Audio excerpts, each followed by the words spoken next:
hello everyone, good afternoon, and thank you all for joining us today. My name is Jonathan Reed, and I'm a Market Services Executive at IUA, and I'll be chairing this market briefing today. A very quick bit of housekeeping from me. We will be recording today's session, and that will be circulated to attendees after the meeting. And please don't forget to submit your questions via the Q&A function below, which our mediator will put to our speakers throughout, I'm sure. We are very fortunate to have a panel of very experienced guests to break down the open data standards today in a three-part format covering the why, the what, and the how. So without further ado, I will introduce you to our panel moderator for today, which is Jeremy Hindle, who is a consultant for Oasis Loss Modelling Framework. Jeremy, welcome, and I'll hand over to you. Thank you very much indeed, Johnny, and welcome everybody. Good afternoon to you. And for those of you in the UK, if you've got a bank account, you're using open data. You may not know it, but that's how the banking system in the UK works. So if you're into catastrophe models, this afternoon's speakers are going to give you some insights as to how you can be using open data for that too. So we've got a short session today. So without further ado, I'd like to introduce our first speaker talking about the why, Dickie Whitaker, our Chief Exec of Oasis Loss Modelling Framework. Why the importance of data standards. Dickie, over to you. Jeremy, thank you. I'm going to be relatively short because I want to get into sort of a bit more from some of the rest of the team about how this works. But, you know, we all have been grappling with data over the last few decades, depending on how long you've been in the business. The challenge we have is how do we move this data around the market effectively? And we've always had a need for some sort of standardization. And if you look at the main market providers, historically, they've all had their own schemas they've used, and we've been trying to juggle with that. And it became apparent, in fact, several times over the last 20 years, it's become apparent that we needed some sort of independent standard. And recently, I think the pressures sort of really built up to needing something that was independent and agnostic and very transparent and open to everybody. So we, in conjunction with a bunch of other people in the marketplace, have been asked to help curate and generate, in some cases, a series of open data standards. And what's, I think, interesting from the perspective that I sit in, which is looking at very much on a global scale, is how much this matters to a wide sort of variety of stakeholders all around the world. So there's an organization run by the institutes in the United States called CMOS, which stands for Catastrophe Modeling Operating System. And they've just gone through a process of reviewing what type of standards were out there and what, in the view of particularly looking at the North American market, they should be looking at. And their conclusion was, particularly for property business, where the open data standards we have so far are really effective. They said that this is the way we should go. We should be using OED. And of course, the reason to use it isn't because it's a perfect standard. That rarely, if ever, is an attainable goal. The reason to use it is it's a very good start. It's got most of the things you might need, and the way to make it as near to perfection as possible is by everybody using it. So we've got statements from all the big brokers saying they're all going to be using it. Many of them are putting it out in their renewals starting this year end. You know, it's used by Munich, it's used by Swiss, it's used by Allianz, it's used by an awful lot of people. And I hope what we can do today is bring some of that knowledge and focus, particularly to the London market, who are going to be dialing in today. So the why really is we need to be more efficient. We need to be better able to move data around the marketplace. We need to save some money. We need an open, agnostic, industry-owned data set. And that's what we've started to do here. So I hope the rest of the panelists and speakers can help explain a bit more about what it is and why it makes sense. And Jeremy, back to you. Thank you. Thank you very much indeed, Dickie. We will be, as I say, putting some questions out there. If you've got some in the chat, everybody who's watching, we'll be handling those as we go through this afternoon. I think at this point, we'd like to get some comments from both Lloyd's of London and Ascot. So perhaps, Emma, I could ask you to give us some thoughts from your perspective. Sure. Hi, good afternoon, everybody, or good evening, good morning, wherever you are. why does Lloyd's care about this, and why are we interested in this discussion? There are a number of reasons which Dickie has already mentioned. Obviously, costs. Obviously, increased efficiency. But to me, I think the thing that I really want to draw out is the issue of choice. Lloyd's doesn't endorse a particular cat model or any particular cat models. What Lloyd's wants is for the market to be able to use whichever catastrophe model is appropriate for whichever portfolio is being underwritten in whichever geography and for whichever peril. And that goes to the reason why Oasis exists in the first place. But in order for people to have choice in which cat models they use, you've got to have interoperability between models and interoperability in the data. We're moving very rapidly now, I'm pleased to say, away from a world where reinsurers used to think, well, I'm going to have to license that cat model because all the data I get from the brokers on my business is in the format that belongs in that cat model. I can't possibly use a different cat model because how would I get the data into it? That doesn't need to happen anymore. And now is a time where there's some real impetus for this project, and this work can happen. We're going to hear later on about how it works exactly, practically, and I think that's a really important step that's been taken, recently. No longer is this just theory. No longer is this just something that it would be nice to do if only we could, but it's something we really can do, and it's something that every insurer can make use of because it's free, it's open. And it means that we can have choice in which catastrophe models we use. And that's why we really support this particular project. And that's why we support the idea of making data standards open and taking this work and moving it forwards. As Dickie said, it's a start. It may not be perfect, but it's a start. And we look forward to doing more work with open data standards, taking things beyond property, and making data across our businesses free or interoperable and useful to everybody. So hopefully everybody listening will find this presentation really useful, because it means that you can actually do this now in your business if you want to. I'll hand back to Jeremy. Thank you very much. Emma, that's terrific. Thank you very much indeed. And some really interesting insights from a Lloyd's of London perspective as to how the market can now be opening and moving transition towards using open data. To see it from an underwriting perspective, Tristan Lloyd from Ascot is here to join, and we'd very much like to hear, Tristan, what you have to say. Hi, thanks, Jeremy. Hello, everyone. Good afternoon, or whatever time of day it is, wherever you are. At the risk of repeating all of Emma's points, I'll try and just look at the background to this as from our perspective. So Ascot have been involved with the development of ODS from the start, really, and for us it was really motivated by a need to simplify the process of getting our data mostly in a proprietary vendor platform into Oasis and start running some of the models that they offer on that platform. But we also saw it as an opportunity to relieve some pain points that we had for transferring data generally in the market. So really the same sort of points Emma was picking up on there. We also participated in the initial scoping out of OED, so we were part of a working group that was led by Simplitium originally.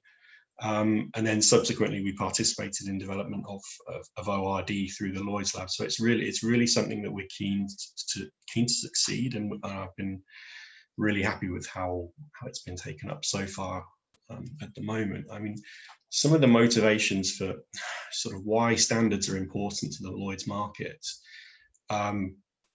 I think we can accept most risk data that's exchanged in the market is either stored in a handful of proprietary formats or no set format at all. And conversion between these major formats, it can be arduous, time consuming, error prone, And you also get a lot of people repeating the same exercise throughout the whole market. So there's savings to be had there. Access to the original data is not always available. So sometimes results are passed around the market, and they're not always accompanied by detailed metadata to say what they actually relate to. So there's a bit of a lack of an audit trail at the moment. Vendor schemas, they're inevitably they're built around and to service their own models. And the access to documentation from existing proprietary standards is not always available to all. And all of this really forms a barrier to entry for smaller specialist model vendors that we might wish to leverage.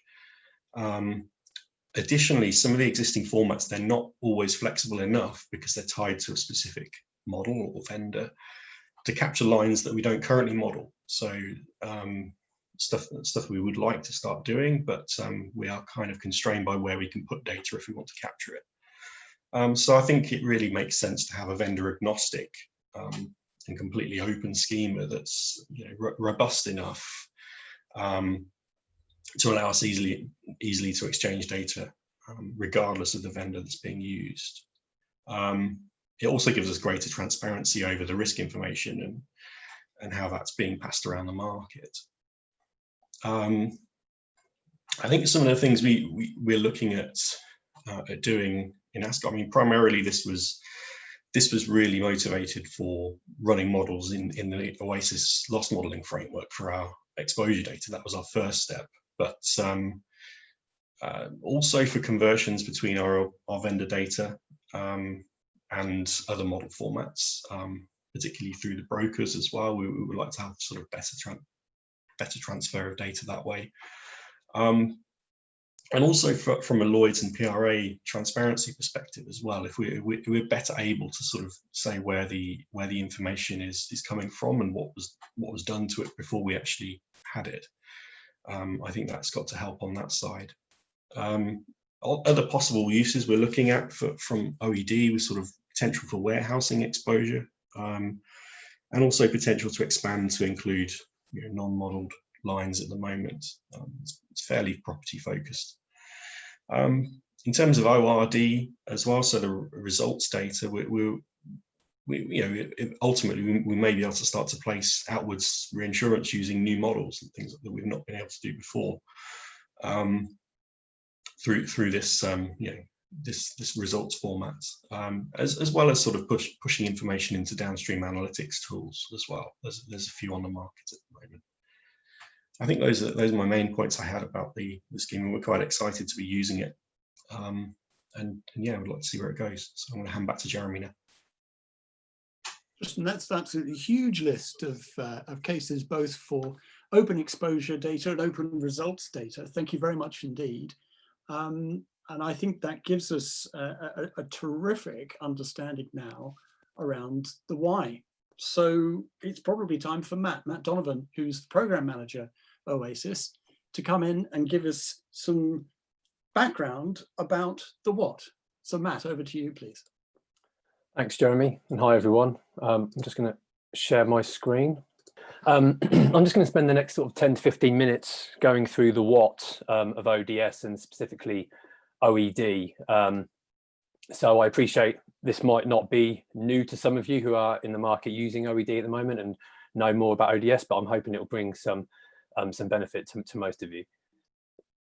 So what is ODS? So, without the risk of repeating the previous speakers, so an open, transparent modeling data standard developed and governed by the market for the market. Now, we've said this quite a lot over the last few months, and it's a key message I think we need to continue to reiterate, that it is not an Oasis standard. It is a market standard. It needs to develop with collaboration with the market, and it's for the market. It's not an Oasis standard. We just Oasis curate it at the moment. So as the speakers have said, it's model agnostic and it's designed to help solve interoperability problems currently in the market, which therefore improves efficiency and transparency across cat modeling. And this is especially important when it comes to data transfer and analytics across vendors and models. So ODS is governed by a steering committee, which I'll talk a little bit about in a second. It's made up of attendees from cat model vendors, reinsurers, insurers, brokers, and technology companies. And at the moment, ODS encompasses OED and ORD for your exposure data and your results data, but it's pretty much, it's still in its infancy and it's still quite new. I mean, like Tristan alluded to, it's been going, OED was developed a couple of years ago, but it's still, as a data standard, it's in its infancy, and it needs to, and it should do, and it will do, develop and encompass a lot more things such as contract definition language, messaging standards, interoperability standards, and a lot of other aspects that encompass or fall under ODS. At the moment, you know, it is property cat focused, and it is an import data format, but like I said, conversations are happening in regards to expanding, which I'll touch upon a bit later. So everything about ODS is all the details regarding governance and versioning and updates is all housed in a GitHub repository, which you can see the link on the screen there. And this is open and accessible to anyone. So you can go and have a look, and we encourage you to have a look where all the details and information is available. So just a bit on the steering committee, you can see a list of some of the companies there represented at the steering committee, probably quite familiar, most of them are familiar to a lot of you. So the steering committee meets 3 to 4 times a year. It's chaired by Oasis. And like I said, we use GitHub as the management system for that, and the GitHub semantics for documenting and communicating major and minor updates and patches, and any day-to-day implementations and issues that are raised through GitHub. We have a sort of daily working or maintenance group that implements the small changes and updates to ODS and specifically OED. Anything larger or more significant, any updates will be filtered up through the steering committee, where we'll review and sign things off, so to speak. So at the moment, we're putting together some working groups to focus on specific projects. A lot of them around technology and expanding lines of business away from the sole focus of property cat. But again, I'll go through that in a few minutes. So just a bit on the history, and I don't want to spend too much time on this because Tristan did discuss it briefly a second ago. So back in 2017, there was a need for a dedicated Oasis input and format. And this was led by Simplitium, which is now NASDAQ, and that working group was led by Matt Jones and Eyster, Colin and Skyter. And in close collaboration with Ascot, obviously, Canopius, which then later expanded and syndicated out to the major brokers and some reinsurers there on the screen, and a couple of cat model vendors. And towards the end of that year, this was then released on GitHub and maintained by Simplitium. So just moving forward to 2019, and like Tristan said, the ORD was developed as a product out of the Lloyd's Lab Cohort 3 project that Oasis participated in. And again, I'll briefly go into ORD. And then into this year, before the COVID lockdown in February, the steering committee was set up, and we've had a few meetings since then. And then in May of this year, Oasis migrated the Simplitium repository on GitHub over to Oasis, and Oasis now curates that. So again, we encourage you to go and have a look at the repository on GitHub. So just a bit on ORD. So like I said, because it was a product of the Lloyd's Lab about a year ago, and it's still high up on our list to implement into the Oasis platform, the Oasis financial model. It's in line, again, like Tristan has mentioned, it's in line with OED in regards to consistent outputs and model results agnostic across all vendors and models, as you would expect with the open exposure. And the idea is that you can have an extensive suite of outputs, and which are quite and extensively customizable by the user. And like I said, we're planning to implement this next year with a working group. So I'll focus a bit more on the details of OED, just because this is what has been out and available for a couple of years, and it is what is being used, and it is the exposure data format for Oasis-based models. So back in a couple of years ago when the development started, it was developed in close collaboration with AIR, who opened up their seed database, and that was used as the basis for OED. And one of the key I think one of the key deliverables at the time was that OED needed to be flexible, and it needed to accommodate multiple model vendors and vendor requirements and developer requirements. And there was a lot of market input during those early stages, which means that OED actually supports quite an extensive scope of limits, deductible combinations and special conditions from the various coverage level upwards. It also supports comprehensive step policy functionality.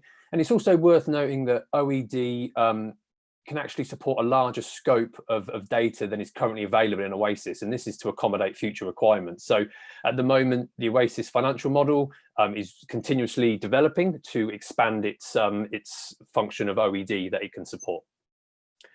So OED is quite simple for those guys who, for those of you who are familiar with cat modeling software and have been running cat models for the last 10, 15, 20 years. Input files, which I'll go into the details, the location account and the 2 reinsurance files. And it's just worth noting that all reinsurance details and reinsurance structures are captured in those files with nothing to apply post import. So before I go on to the files, this is just a list of model vendors who have models available on the Oasis platform, and they currently support the OED format for those models. So a few of those companies should be familiar to you. Okay, so just on the location file, like I said, for those of you who are familiar with cat modeling, this should be quite typical of what you'd expect. The lock file is the only compulsory file to run a model on the Oasis platform for your ground up and economic loss. And this file will contain, as you'd expect, your address information, primary, secondary modifiers, coverage, TIVs, and any location level deductibles and limits. Like I've mentioned, it's a large number of fields that cover quite a large scope of limits and deductibles by individual coverage, and I've listed a few there on the screen. And it's also worth noting that in the lock file, there's a lock group field, and this is quite a good function to be able to group or link a number of locations if you want to model them in isolation for a university campus or a large industrial site. So moving on to the account file, where you would have your policy information and financial terms. Again, a lot of information around deductibles and limits at the policy and account level. A lot of special conditions with sub-limits and sub-deductibles by individual coverage. And you're also able to isolate specific locations within a policy that you may want to include or exclude around those financial terms. 20 plus fields to accommodate numerous step policy options that include multiple triggers and payouts. And like the lock file, the ACT file contains an ACT group field, so you're able to group or link accounts in isolation for reporting or binder purposes. And 2 reinsurance files. So reinsurance info file, this is again where you would have all of your specific details of the reinsurance structure, and it supports all of the major and key reinsurance structures you'd expect, which are listed there. So here you'd have your attachment points, occurrence limit, risk limits, and owing priorities, and any reinstatement details. And that's then accompanied by the scope file, the reinsurance scope file. And here is where the user would populate it with the exposure information that the reinsurance needs to apply to. This is where you'd find your portfolio, accounts, policy, and location numbers, and any risk level definitions and ceded percentages if you're modeling surplus treaties. Now, you need to model for reinsurance perspective, you will need all 4 files for input files for this perspective. So I just want to spend a couple of minutes on flexibility. Like I said, it was one of the key deliverables when OED started to be developed. And how we have it in the input files is it's supported by multiple rows, which are used in the policy and account to cater for a wide variety of those complex financial structures and able to accommodate for multiple deductibles and limit combinations. And obviously they can apply to different coverages, locations and perils. So in OED, perils are represented by a 3-digit peril code, and this allows flexibility in stating financial terms to include or exclude perils or sub-perils, whichever perils are included in that model. There's also things called flexi tables, and this allows the user to enter any additional fields or store data where there isn't an OED field available, for example. So here we have a flexi lock ZZZ. You can just replace the ZZZ with your new field.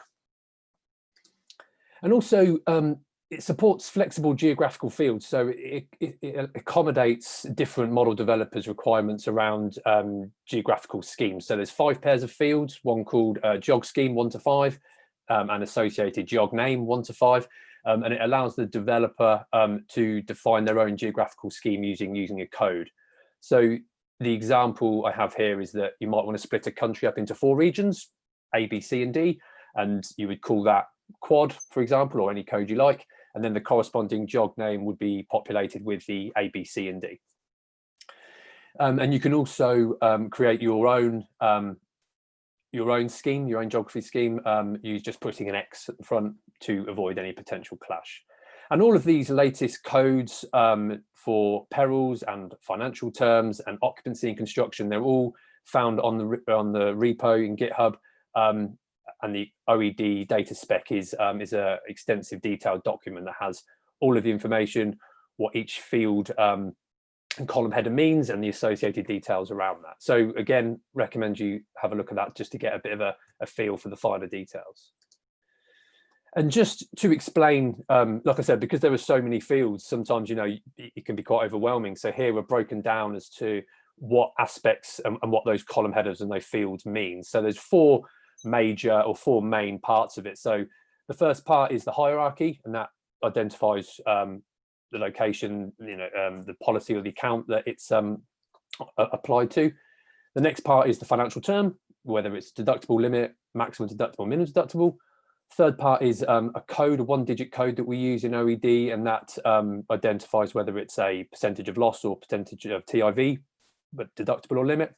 And the final part is your coverage. So where are you applying this to? Is it a building, contents, BI, etc.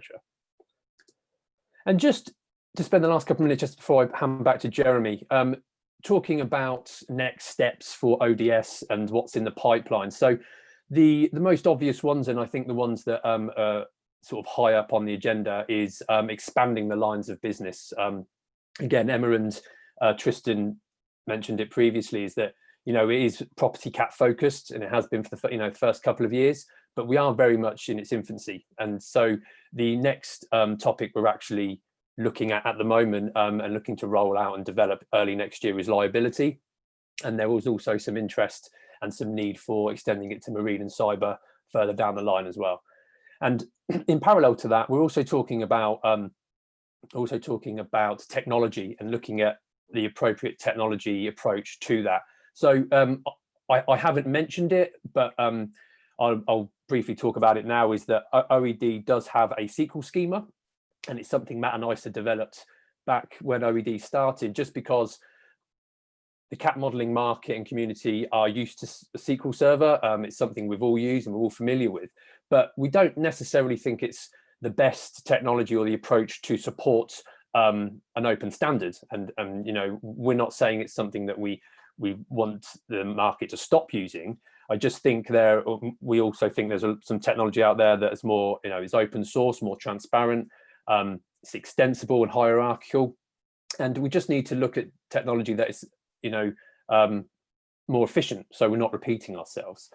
So we are looking at how we can, sort of reluctant to say move away from SQL, because like I said, we're all used to that and we're all using it. So it is something that is going to be there for a while, but I think there's better approaches technology-wise to support us data standards.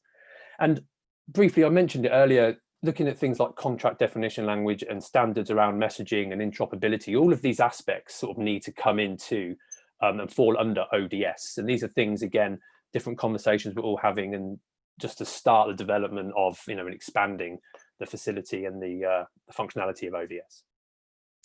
And just looking at things like how we package data and how we host data and how we put it all together. So some of the technologies we're looking at, like Parquet, because we're quite keen to get OED and ORD together as a data package. So that's sort of all I wanted to say on the what's. I appreciate I've thrown a bit of information at you over the last 10 or 15 minutes. Like I said, it's a collaboration with the market, and we're really keen to have open discussions with as many of you as possible. Go and look at the GitHub repo, have a look at the details and the data, and we're really keen to expand the adoption of ODS in the market.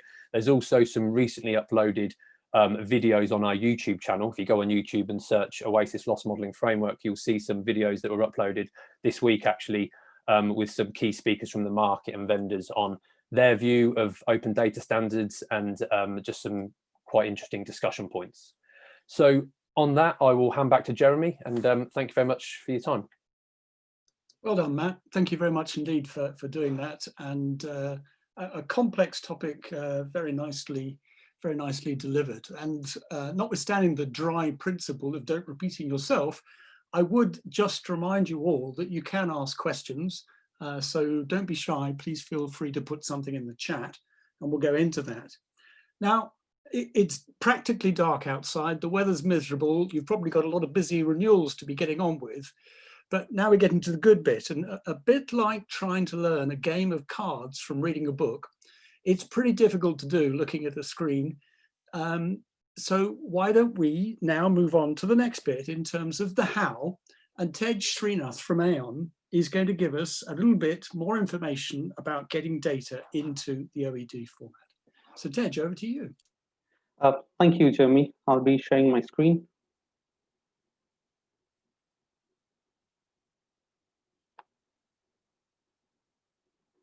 Okay.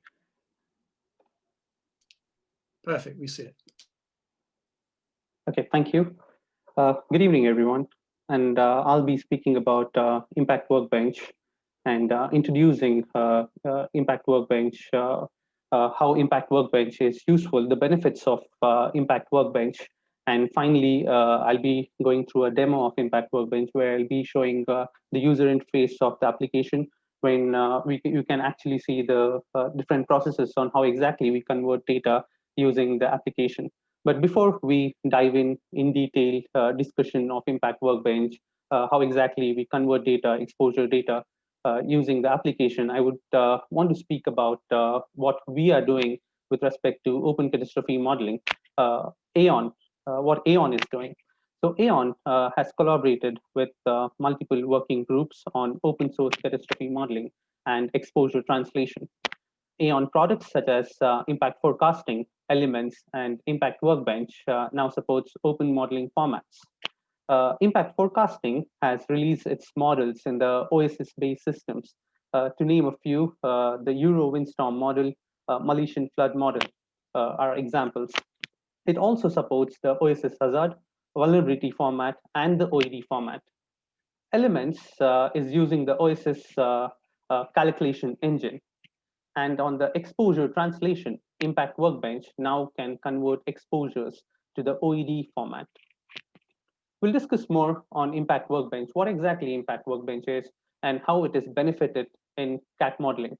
So we receive data, we receive exposure data in multiple formats. We do receive data in a raw data, in a .csv file or Excel file or SQL databases. And if we have to convert the data or bring the data into a OED format, we have our own assumptions, we have our own methodologies. So Impact Workbench is a software that helps to translate our exposure data, the complex exposure data, from a source or any given format to a specified target format. So the entire software is a template-driven approach that saves time, it reduces human error, it helps in project continuity, and it increases transparency. There are multiple processes within Impact Workbench, like when we bring the data and how we convert the data using the software. So multiple processes within Impact Workbench is customizable. It is not a typical black box wherein a few assumptions are given and something's going on the back end to convert the data. Users can actually visualize the data at every section, at every step within the application, and they can customize it based on their requirement. It also allows API, where we can allow batch processing or link the API to a third-party tool within the organization and automate the entire processes. Speaking more on Impact Workbench, on how exactly we convert the data, the step-by-step processes involved within Impact Workbench. So there are 4 main steps involved in converting your exposure data using Impact Workbench. The first being importing the data, wherein we import data from multiple formats into the software. So we import AR touchstone portfolios or a classic 2 portfolios, or even a raw data, any raw data given in any format, be it a .csv format, or an Excel format, or even SQL tables, or any other exposure data format. So we first import the data into Impact Workbench. And once we import the data, the very next step is to check the quality of the data, because usually when we are dealing with a portfolio book of millions of records, there are chances of error data or bad data within our portfolio. And we need to first rectify those bad data. We need to highlight it to users, and users can go change the data using few standardized scripts that are already provided within the software. So we do have some basic to complex scripts already plugged into the application, wherein we check the quality of the data. And we can also generate summaries using the standard scripts. And users can also plug in their user scripts as well, which is required very specific to their projects. They can plug in, they can customize the script, the library as per their requirement. And the third and very important step in Impact Workbench is the transformation step, wherein we are actually transforming the exposure data to the target specific model, what we have selected. So what do we transform? We transform the occupancy construction, the secondary modifier information, the address fields, and also the financial terms from a given exposure to the vendor cat model, what has been selected. And finally, the last stage is the export stage, wherein we are exporting our exposures to the OED format, or we do support other vendor cat model formats. With this, thank you, everyone. Over to you, Jeremy. That's wonderful. Thank you very much indeed. And as I said, trying to learn some of this stuff, just looking at a book or a guide is so much harder than actually seeing it in the flesh. So very much appreciated. There's not too many questions I see popping up, but we do just have 1 or 2 minutes left. There's a question that has come through though. This is one for you, Tej. How do Aon expect users to access the Impact Workbench? And could you explain where it is available, please? Okay. Impact Workbench will be, it's a client application that will be installed in the particular organization. There will be a server where the data resides. So once you want Impact Workbench, we need to install Impact Workbench with few specifications, hardware specifications, and then users can actually install Impact Workbench and start using it. Perfect. Thank you very much indeed. Well, ladies and gentlemen, thank you very much indeed for joining us today. It remains for me to firstly thank our panelists, our speakers, for being available and providing some fascinating insights and use cases. Thank you very much indeed also to the IUA and Johnny for giving us this opportunity to make these presentations. A recording will be made available in due course, and please stay up to date with updates on OED and everything else on open data standards through the GitHub repository, and also available on Oasis Loss Modeling Framework. Otherwise, I think it's not too early in the year to wish you all a very Merry Christmas too, and thank you for joining us.